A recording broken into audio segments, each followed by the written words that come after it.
So for our final look into the emotion theories in psychology, we're going to take a look at nonverbal communication and emotion, essentially facial expressions, and how our faces portray the emotions that we are experiencing, and then how other people can read and interpret them. And that's the big question. Do these expressions of emotions, do our facial expressions, are they universally understood? And the answer to that is yes. If you look all over the world, everywhere we go, happiness, sadness, emotions like that are essentially expressed the same way on our faces.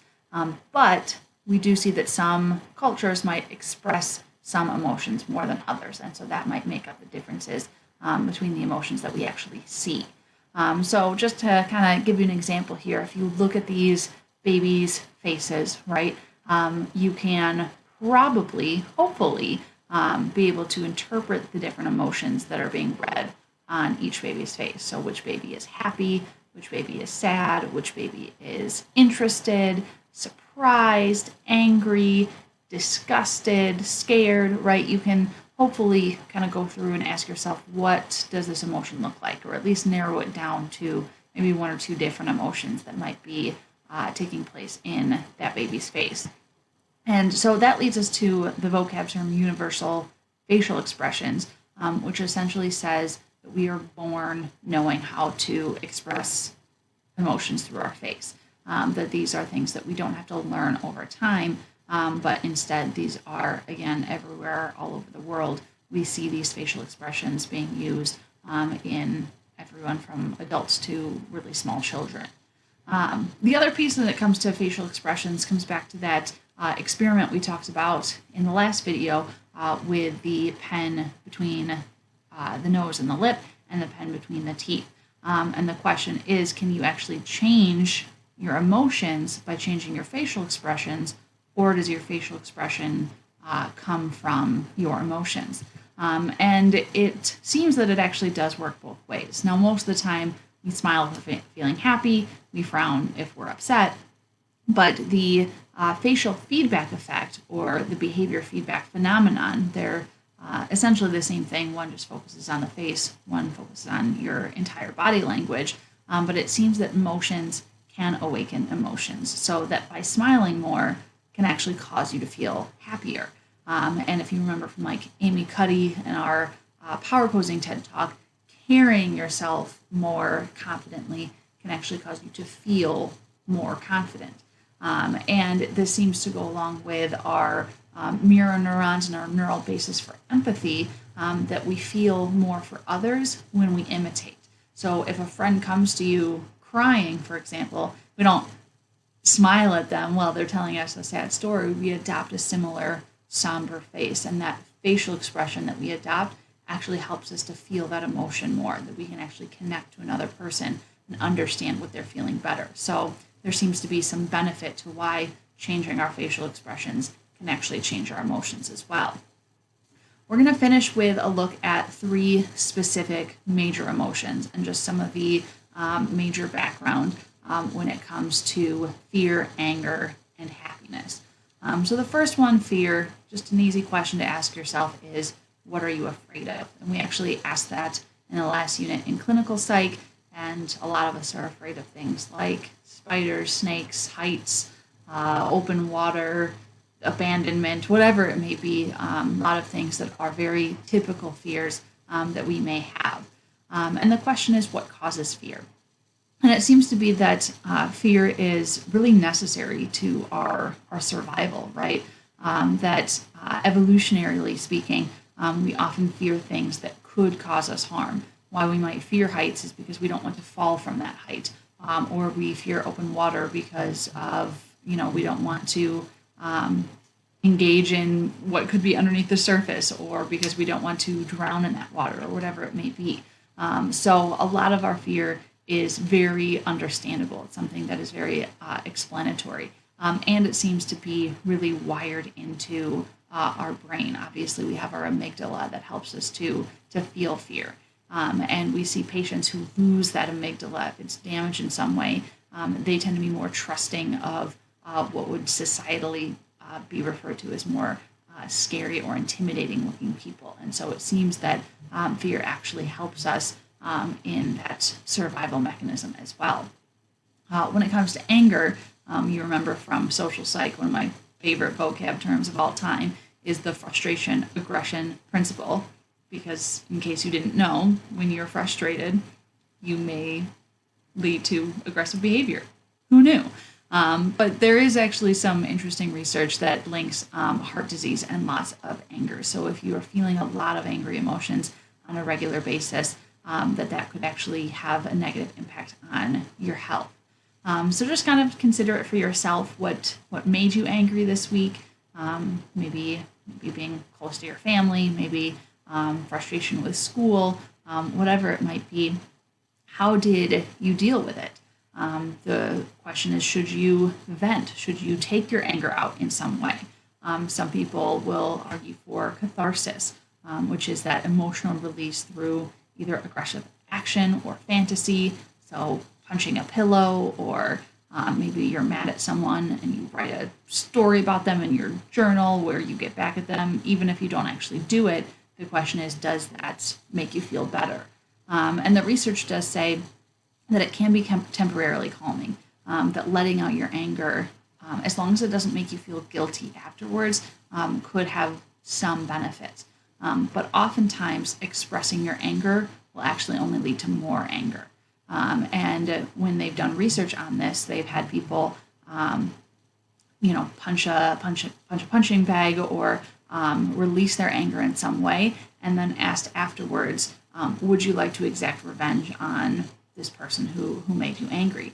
And people are more likely to engage in revenge and are more likely to engage in very hostile revenge when they were allowed to express their anger initially. So the best course of action, it appears to be, is essentially forgive, which I know is like, just forgive is a very complicated issue. How do you forgive? How do you let go of anger that you're experiencing? But the more we are able to let go of the things that make us angry, the better off our mental and physical health seem to be. And then our last topic here is happiness, and happiness and its connection to well-being. And we see that people who are happy, they make decisions very easily.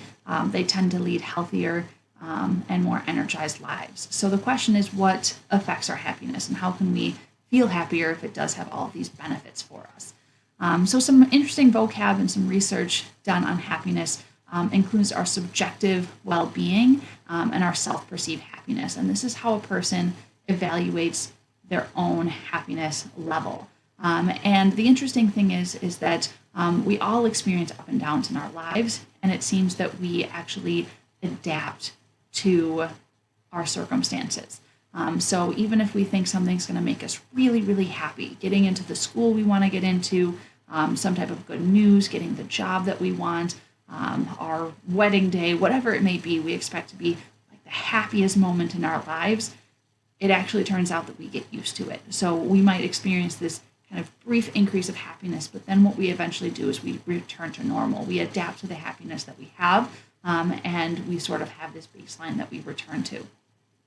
Fortunately, this also applies to negative emotions as well. So getting bad news, if we anticipate it, we might think, if I find out I didn't get into this school or didn't get this job, I will be the most unhappy that I've ever been before. Or something really terrible happens and we think I'll never be happy again. But fortunately, this happiness level is actually pretty static, which means that we, even when really bad things happen to us, we eventually return back to normal as well. So we're kind of resilient in that way too, which is kind of the benefit to this. Does money equal happiness? Obviously, research looks into this a lot, and there's kind of conflicting answers to this. We do need enough money to have our basic needs met. There is research that shows that if we don't have enough money to earn a living to provide for ourselves and our family, then yes, our happiness level will be impacted. But once we reach that point, as our monetary growth increases, as we make more money, our happiness level does not increase along with it. So it seems to level off at some point. So it's not necessarily that the more money, the happier we're always going to be. And then finally, some other pieces on happiness. As I was saying before, our adaptation level, we have a set point for happiness. So after we experience moments of joy or even sadness, we tend to get used to it, and the happiness is not as intense as it originally was. And we have a tendency to judge different stimuli relative to those that we previously experienced. So if we have gone on a vacation, the next vacation, we're going to compare it to that last one. Is it better or is it worse than the last one, as opposed to just sort of enjoying the vacation in the moment? And then this final piece here, this relative deprivation, is a piece of research that I think is really interesting, that shows that when we compare ourselves to others, we oftentimes see ourselves as worse off. And this can actually happen unconsciously or indirectly. So sometimes just by watching celebrities on TV makes us think that we are less off ourselves just by seeing what other people have. Even if we're not consciously aware of it, or even if our brains are telling us, well, we know that they live an entirely different lifestyle than we do, there's still this element of comparison that our brain engages in that makes us feel worse off afterwards. So perhaps by not watching, TV shows or whatever that show how really wealthy individuals live might actually be better for our own well-being. So the question is, if none of that increases our happiness, what does? And this book that you see here is one of my favorite books and favorite TED Talks, actually, by a man named Sean Aker, who talks about the happiness advantage and things that actually can increase our happiness levels. And actually, I'm taking a class through Yale right now on a website called Coursera on the research on well-being. And it says many of the same things, that creating gratitude lists and savoring moments and things that we're grateful for help us to increase our overall happiness. We talked about flow, engaging in flow activities more often help us to increase our happiness levels.